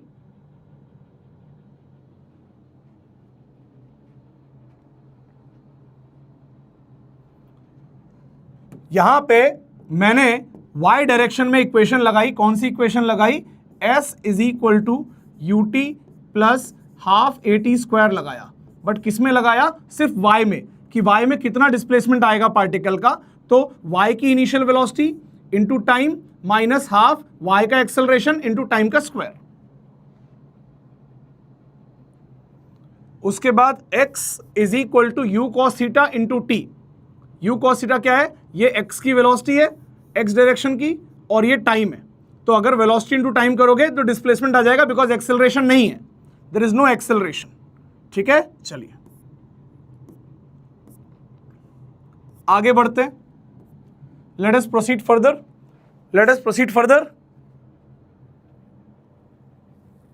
आगे बढ़ते हैं। सो यहां तक आगे, so now write down the heading. अब ये दोनों कॉलम खत्म कर दो और एक कॉमन हेडिंग लिखो, राइट डाउन हेडिंग। एक कॉलम खत्म करने के पहले एक चीज और कर लो, before you close the column एक चीज और कर लो यार, एक चीज और कर लो भाई, एक चीज और कर लो। यहां पे अगर मैं ग्राफ बनाऊं, if I draw graph between y and time t, अगर मैं y वर्सेस t का ग्राफ बनाऊं तो क्या बनेगा, देखो नेगेटिव है, टी स्क्वायर का कोएफिशिएंट डाउनवर्ड पैराबोला बनेगा और y इज इक्वल टू 0 से चालू होगा और again y is equal to 0 पे खत्म हो जाएगा और इसका ये जो मैक्सिमम हाइट आएगा that will be h max और ये टाइम जो आएगा that will be time of flight. Clear है? ये ग्राफ आएगा और इधर कैसा ग्राफ आएगा भाई? इधर कैसा ग्राफ आएगा? This is x versus t का ग्राफ। तो यहाँ पे xt ग्राफ के अंदर देखो it's a linear equation between x and t with a constant slope of u cos theta. तो इधर आएगा स्ट्रेट लाइन, इधर आएगा स्ट्रेट लाइन कि पार्टिकल x इक्वल टू 0 से चालू हुआ और स्ट्रेट लाइन बनेगा क्योंकि at any instant of time if you find out this theta, मतलब this theta and this theta different, ये तो प्रोजेक्टाइल का थीटा है तो यहाँ पे कुछ और एंगल लेना पड़ेगा, let's call it as alpha. तो slope tan alpha will be equal to what? The velocity that is u cos theta. क्या बात है? क्लियर है? कांस्टेंट स्लोप है क्योंकि वेलोसिटी कभी बदल नहीं रही एक्स डायरेक्शन में, लेकिन वाई डायरेक्शन में वेलोसिटी बदल रही है।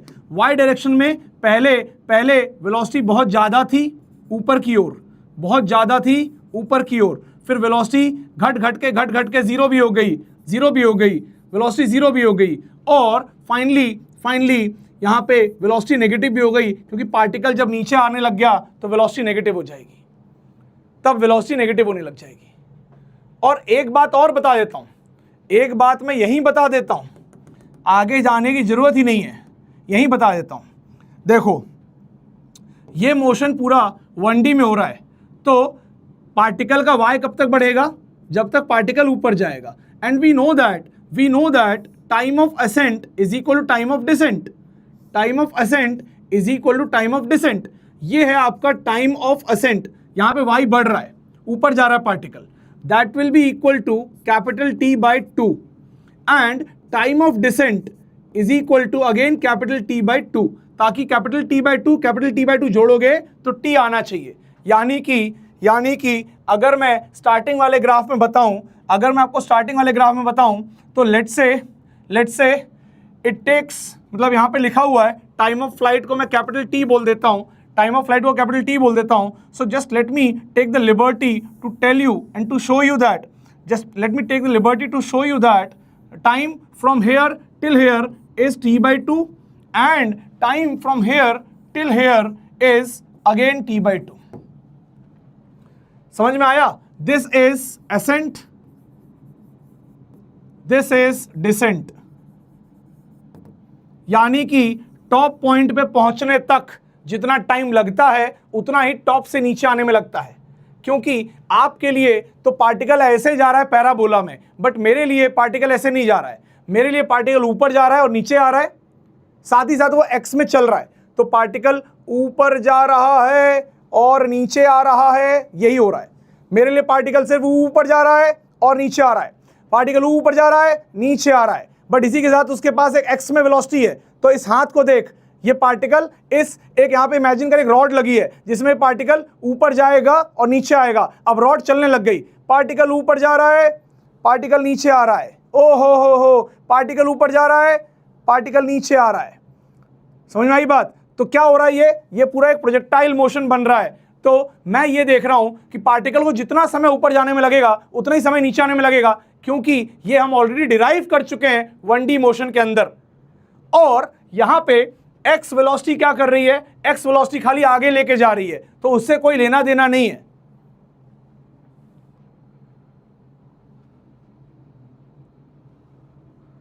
ठीक है, तो यहां पे ये सारी बातें क्लियर हो गई। अब आगे बढ़ते हैं। Write down equation of trajectory, write down equation of trajectory. Trajectory क्या होता है एक्चुअली? ट्रेजेक्ट्री क्या होता है बेसिकली? ट्रेजेक्ट्री होता है बेटा पाथ। एक्चुअल क्या पाथ है उसका, वो ट्रेजेक्ट्री है। ठीक है, पाथ इज अ ट्रेजेक्ट्री।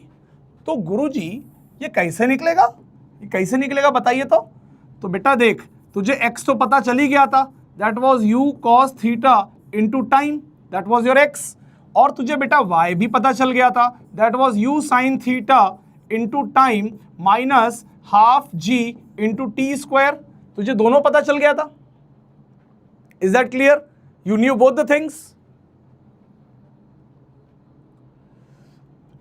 मुझे इक्वेशन ऑफ ट्रेजेक्ट्री चाहिए, यानी कि पाथ चाहिए। पाथ चाहिए मतलब मुझे y as a function of x चाहिए। तभी तो मुझे पता चलेगा कि यार ये लेट्स से हमारा x का डायरेक्शन है, ये हमारा y का डायरेक्शन है, तो एक्चुअल जो ये पाथ कवर किया ये क्या किया। ये जैसे ये जो स्टार्टिंग में मैंने डायग्राम बनाया था ना, ये डायग्राम ये y वर्सेस x का ग्राफ था, यानी कि ये एक्चुअल पाथ है। मुझे इस पाथ की इक्वेशन चाहिए, इक्वेशन ऑफ ट्रेजेक्ट्री या इक्वेशन ऑफ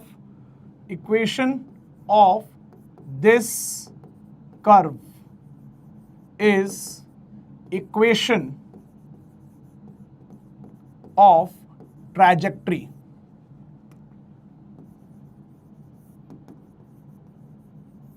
क्या बात क्लियर है? Is that clear? Am I giving you the complete clarity that you are looking for? क्या आपको पूरी तरीके से बातें क्लियर हो रही हैं? क्या पूरी तरीके से बातें क्लियर हो रही हैं? तो मुझे ये इक्वेशन चाहिए इस कर्व की, जो एक्चुअल कर्व था उसकी इक्वेशन चाहिए। यानी कि मैं क्या करूंगा, मैं अब y और x में रिलेशन चाहता हूं। I want something in y and x, तो मुझे ये टाइम एलिमिनेट कर देना चाहिए। तो मैंने t निकाला, t came out to be x divide by u cos theta, और ये टाइम उठा के मैंने डाल दिया y के अंदर। तो मेरा y क्या आ गया? y आ गया u sin थीटा इंटू t की जगह डाल दिया x divide by u cos theta minus half g, और t का स्क्वायर था तो आ गया x का square divide by u square cos square theta. Is that clear? क्या ये बातें क्लियर हैं? इधर मैंने u और u को मार डाला, काट दिया। उसके बाद y क्या मिला मुझे? ट्रेजेक्ट्री की इक्वेशन क्या मिली? x tan theta, x sine by cos को tan थीटा लिख लिया, minus g x square divide by 2u square cos square theta. ये मिला भाई, ठीक है ना। ये इक्वेशन को लोग ट्रेजेक्ट्री की इक्वेशन की तरह याद रखते हैं, ठीक है। ये मुझे तो याद नहीं रहती है, ठीक है, तो मैं अवॉइड करता हूं इसको याद रखना, या फिर मैं इसको और इसके ऊपर काम करके इसको सिंप्लीफाई कर लेता हूं। कैसे सिंप्लीफाई कर लेते हो गुरुजी? आओ देखते हैं इसको कैसे सिंप्लीफाई कर सकते हैं। Let us just have a look, ठीक है ना। तो इसको मैं अगले पेज पे बना लेता हूं। I will just write down this on next page.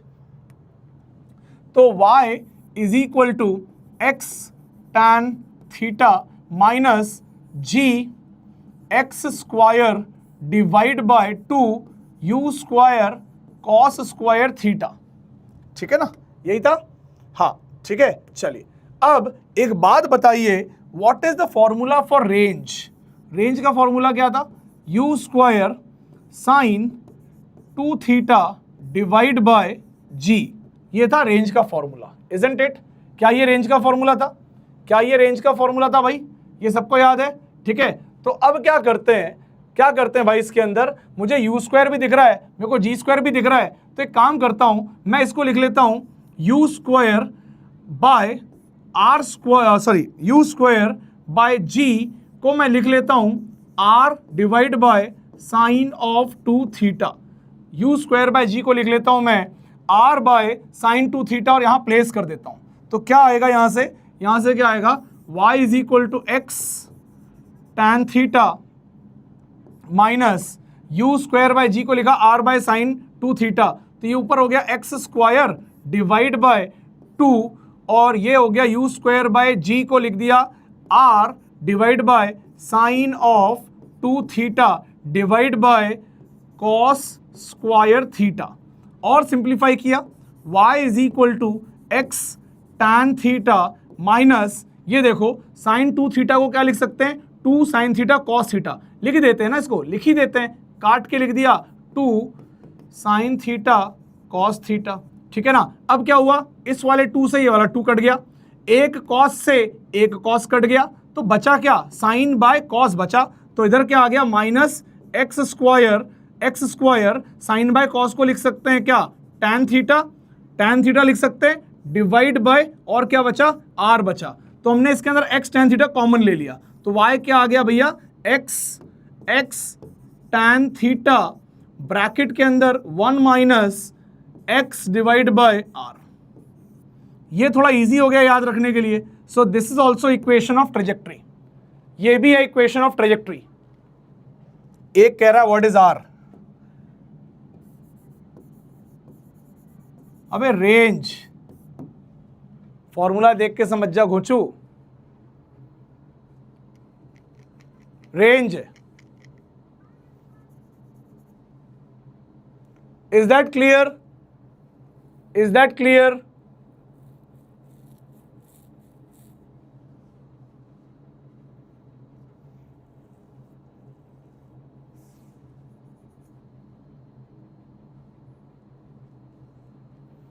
ठीक है, तो ये हो गया आपका क्या, ये हो गया आपका रेंज, सॉरी ट्रेजेक्ट्री की इक्वेशन। अब ट्रेजेक्ट्री की इक्वेशन क्या है बेसिकली, वो एक्चुअली ये जो कंप्लीट पाथ है ना, जिस पाथ पे एक्चुअली पार्टिकल ट्रैवल किया, जिस पाथ पे पार्टिकल एक्चुअली चला, ये उसकी इक्वेशन है, ये उसकी इक्वेशन है।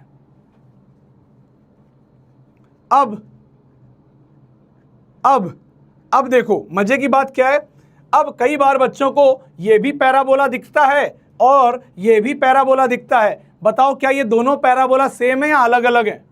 बताओ ये दोनों पैराबोला सेम है या अलग अलग है?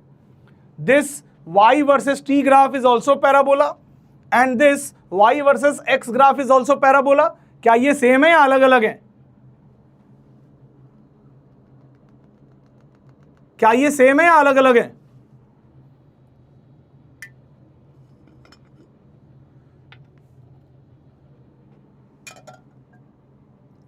भाई बिल्कुल अलग अलग हैं, बिल्कुल अलग अलग। एक है y का वेरिएशन विद टाइम, एक है y का वेरिएशन विद x, ठीक है ना।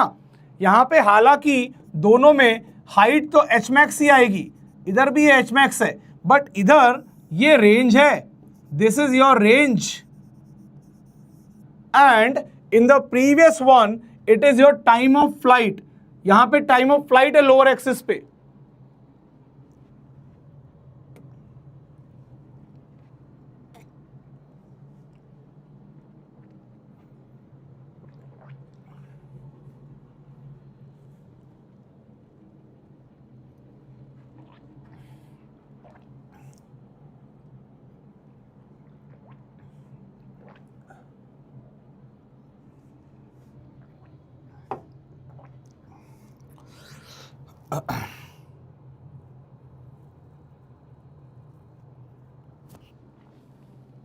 चलिए,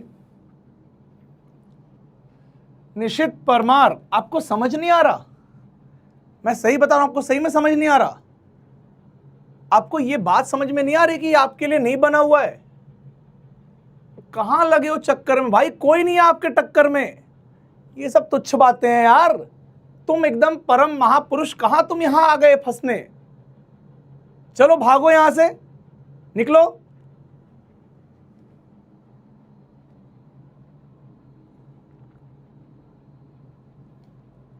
हाँ भाई,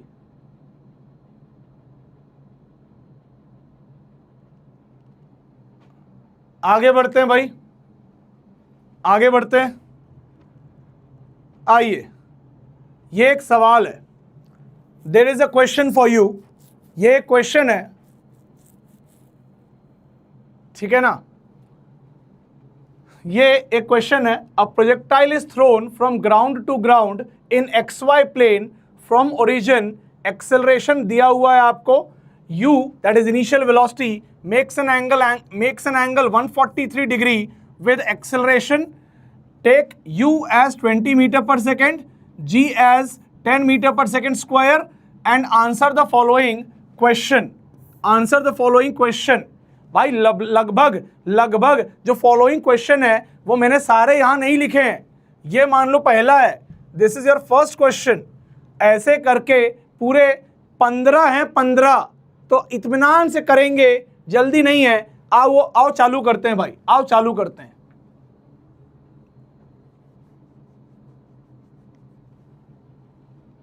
आओ चालू करते हैं।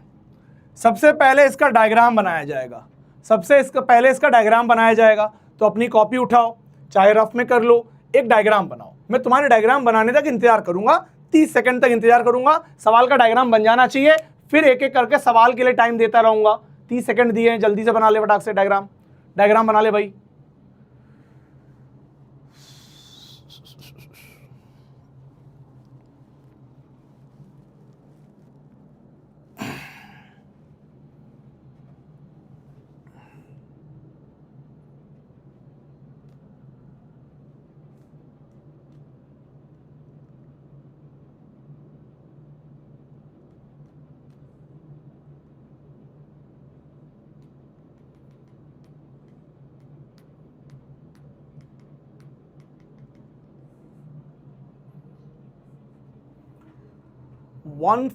डिग्री, यस 143 डिग्री यार, वही नंबर है जो तुम लोगों को पसंद है। मैंने कहा जो तुम लोगों की खास पसंद है उसका तो ख्याल रखा जाएगा यार।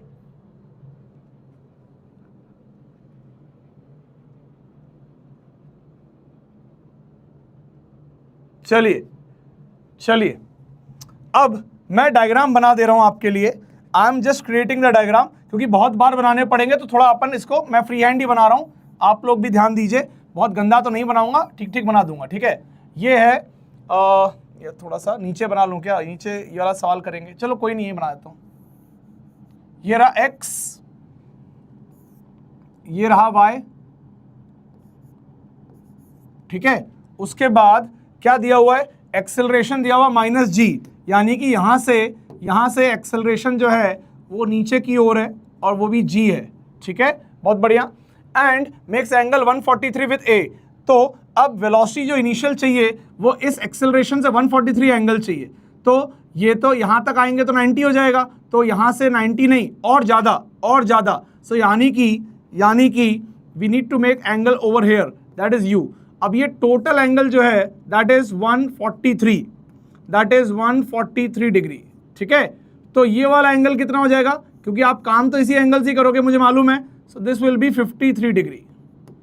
कितना हो जाएगा ये, 53 डिग्री। Is that clear?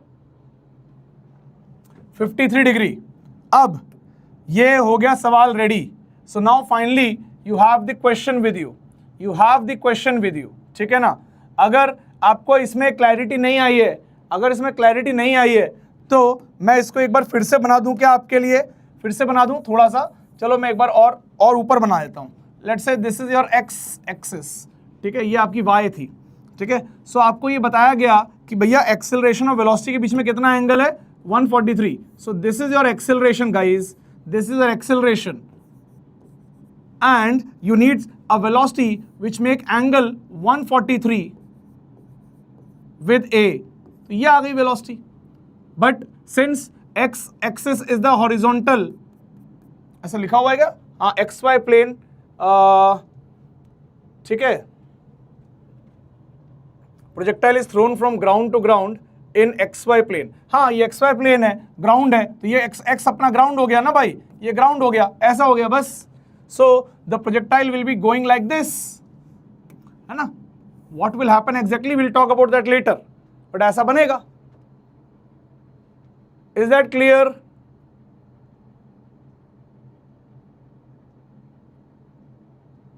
चलिए अब find the velocity vector of the particle when it makes angle 37 degree with x-axis, ठीक है। अब क्या करते हैं, एक एक करके कहानी शुरू करते हैं सॉल्विंग की। चलो एक बार एकदम ध्यान से मैं जो कर रहा हूं बेटा उसको एकदम ध्यान से देखना और समझने की कोशिश करना। बेटा ये आपका इनिशियल वेक्टर था, ये प्रोजेक्टाइल है, ठीक है। मैं थोड़ा सा एग्जैजरेटेड फिगर बना रहा हूं ताकि हम ढंग से समझ पाएं। ये इनिशियली कितना दिया था बेटा, 20 दिया था। तो मैंने क्या करा बेटा, मैंने ये एंगल कितना था, 53 डिग्री था, हमने निकाला था 53 डिग्री कि this is 143, so only this much will be 53 degree, ठीक है ना। तो 20 cos 53 will be how much? 20 cos 53 how much? That is 20 into 3 by 5. So that will be 12 metre पर सेकेंड. ठीक है, ऊपर वाला देखो बेटा, ऊपर वाला that is 20 into sin 53. Sin 53 is how much बेटा? 4 by 5. So 20 into 4 by 5 will be what? 16 metre पर सेकेंड. मैं हर बार ये इतना लिखने की जगह सिंपली नंबर लिख दे रहा हूं 16. क्या ये क्लियर है? Is that clear? क्या ये बात क्लियर है? क्लियर है ना भाई? आ जाओ. चलिए, अब क्या पूछा है? Find the velocity vector of the particle when it's make angle 37 with x axis. अभी कितना एंगल बना रहा है? 57. लेकिन अब थोड़ी देर बाद क्या होगा ना, जब धीरे धीरे आगे जाएगा, देखो ध्यान से देखो, ये वेक्टर है, ये वेक्टर है, धीरे धीरे ये ऊपर जाएगा तो वेक्टर नीचे की ओर झुकेगा और टॉप पॉइंट पे हॉरिजॉन्टल हो जाएगा. टॉप पॉइंट पे velocity will be like this and that will B only 12, क्योंकि horizontal velocity never changes, but vertical 0 हो जाएगी तो वेलोसिटी विल बिकम हॉरिजॉन्टल. तो यहां कहीं बीच में कोई ऐसी वेलोसिटी आई होगी, कोई ऐसा वेक्टर बना होगा जिसका हॉरिजॉन्टल से एंगल कितना है? 37 डिग्री. क्या बात क्लियर है? क्या ये बात क्लियर है? जिसका हॉरिजॉन्टल से एंगल कितना है? 37 डिग्री. क्या ये बात क्लियर है?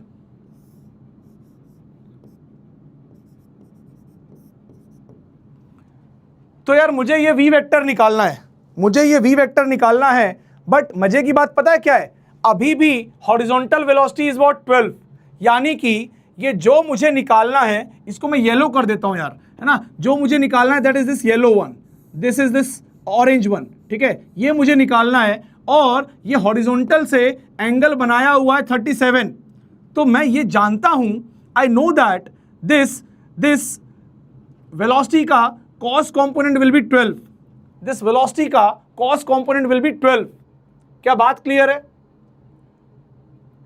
क्या बात क्लियर है? या मैं उतना भी क्यों करूं, यहां एक मान लेता हूं ना, यहां एक वी वाई मान लेता हूं ना भाई, ये फाइनल वी वाई मान लेता हूं ना भाई. और पता है क्या, मैं जानता हूं अगर ये एंगल 37 है तो I can write tan of 37 degree. ये 37 क्यों है? क्योंकि y component divide by x component will be tan 37. So it will be equal to what? vy divide by vx. And what is Vx? Vx never changes. It is 12. Tan 37 is what? 3 by 4 into Vx is what? Vx is 12. I'll multiply 12 and I will get Vy.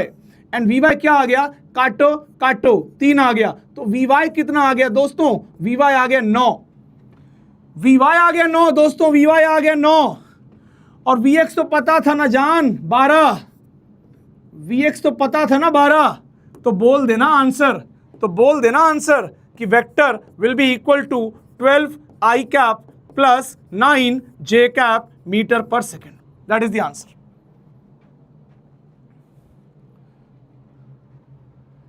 Is it clear or not clear? Is it clear or not clear? The concept I used over here is whenever you know a velocity and whenever you know its x component, whenever you know its y component,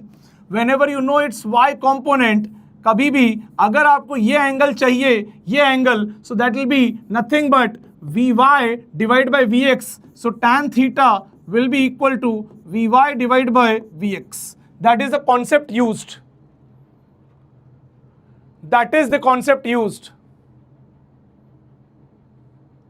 मैंने क्या use किया वो भी लिख दिया. कल कोई बोल रहा था कि सर आप कर देते हो बट कॉन्सेप्ट क्या लगाते हो पता ही नहीं चलता.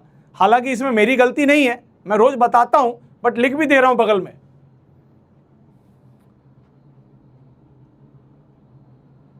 और लोग न जाने क्या क्या फॉर्मूले लगा रहे हैं सॉल्व करने के लिए. बेसिक आइडियल मतलब एकदम सिंपल लॉजिक एप्टीट्यूड लगाओ ना, एप्टीट्यूड. ये कह रहा है, सवाल कह रहा है वेलोसिटी बता जब पार्टिकल एंगल 37 बनाएगी. मैंने कहा ले, जब पार्टिकल एंगल 37 बनाएगा तो हॉरिजॉन्टल तो 12 रहेगी, वर्टिकल का नहीं पता, बट एंगल दे दिया तूने तो मैं ये वाला वर्टिकल बाय हॉरिजॉन्टल को tan 37 कर देता हूं, मेरे को वर्टिकल मिल जाएगा 9. आ गया आंसर.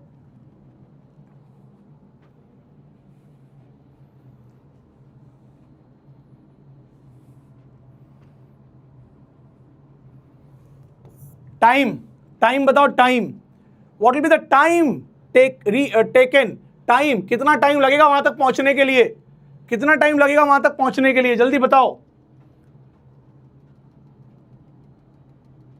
कितना टाइम लगेगा वहां तक पहुंचने के लिए।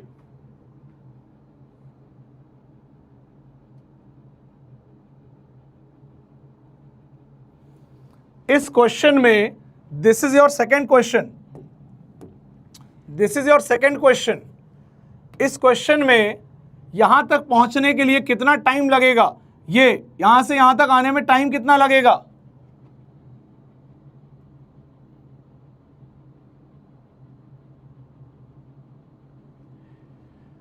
अबे 12 यहां से आया, हॉरिजॉन्टल वेलोसिटी है गधे, हॉरिजॉन्टल वेलोसिटी कभी नहीं बदलती, हॉरिजॉन्टल कभी नहीं बदलती, ये बता दिया था थोड़ी देर पहले ही बेवकूफ चंद, हॉरिजॉन्टल वेलोसिटी कांस्टेंट रहती है। यहां 12 है तो यहां पे भी 12 ही होगी।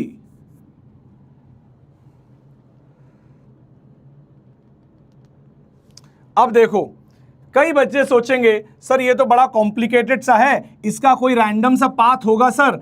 अब इसका सर आप प्रोजेक्टाइल समझ रहे हैं ना आप, कितना मुश्किल है सर ये करना। मतलब यहां से प्रोजेक्टाइल चालू हुआ, यहां पे पहुंचा सर, यहां पे वेलोसिटी थी 20, यहां पे सर वेलोसिटी अभी निकाली नहीं है लेकिन कुछ तो है वो वेलोसिटी। अब कैसे करेंगे सर, ये तो कर्व वाला पाथ है, हमें तो आता ही नहीं है सर। अबे यार सुनो मेरी बात, हॉरिजॉन्टल वेलोसिटी यहां कितनी थी 12, यहां कितनी थी 12, वर्टिकल यहां कितनी थी, यहां कितनी थी वर्टिकल 16, क्योंकि एंगल कितना था 53 डिग्री। यहां कितना एंगल, वो छोड़ दो एंगल, अभी निकाल लिए ना, वर्टिकल कितनी है 9। तो भैया क्यों होता है परेशान, तू क्यों टेंशन ले रहा है पगले, तुझे एक्स में कुछ नहीं करना, तुझे इस पाथ से कोई लेना देना नहीं है, तू खाली वाई में दिमाग लगा कि वाई की शुरुआती वेलोसिटी 16 थी, वाई की फाइनल वेलोसिटी 9 हो गई, ये कैसे हो गया, ये कितने देर में हो सकता है, ये निकाल। तो लिखेगा v is equal to u plus a t, final velocity plus 9। Sir plus क्यों लिख रहे हो, ऊपर की तरफ प्लस ले रहा हूं, is equal to initial velocity 16, acceleration नीचे की ओर -10 इंटू टी। तो आंसर क्या आ जाएगा, it will be -7 is equal to -10 into t, और टी आ जाएगा 0.7 seconds, 0.7 seconds. That is the answer, that is the answer, 0.7 second is the answer, 0.7 second is the answer. 16 से 9 हो गई वेलोसिटी, ग्रेविटी नीचे लग रहा था, तो ये ग्रेविटी ने ही 16 से 9 करी है, ये ग्रेविटी ही रीजन है 16 से 9 करने का। तो मैं क्यों करूं एक्स में सॉल्व, मैं सिर्फ वाई में सॉल्व कर लूंगा, फाइनल वेलोसिटी 9 ले लूंगा, इनिशियल 16 ले लूंगा, एक्सेलरेशन नीचे की ओर -10 ले लूंगा, सॉल्व करूंगा, 0.7 आंसर आएगा।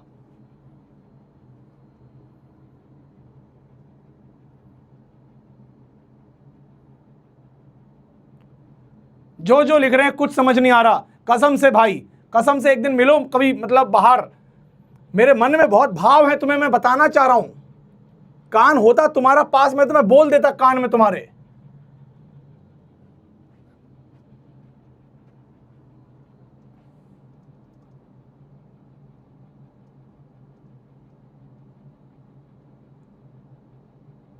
ठीक है, तो भाई हमें ये, अब हम इसमें कल आगे बढ़ेंगे, मैं आपको कल शानदार फील दिला दूंगा प्रोजेक्टाइल मोशन की, ऐसी जैसी तुमने कहीं ली ही नहीं होगी भाई।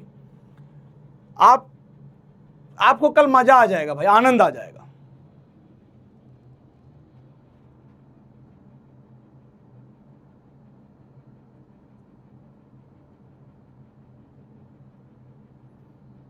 चलिए आज के लिए इतना ही करते हैं, आरसीबी चैलेंजर को कल ये वाला सवाल पूरा करने के बाद लेंगे, ठीक है ना, ये वाला सवाल पूरा करने के बाद कल आरसीबी चैलेंजर को लेंगे। आज के लिए इतना ही है, और अब आज क्या ही होमवर्क देंगे, जो कराया है इसी को पढ़ लेना, नो होमवर्क, या फिर ये कहूं कि 1D का मॉड्यूल पूरा कर लो यार।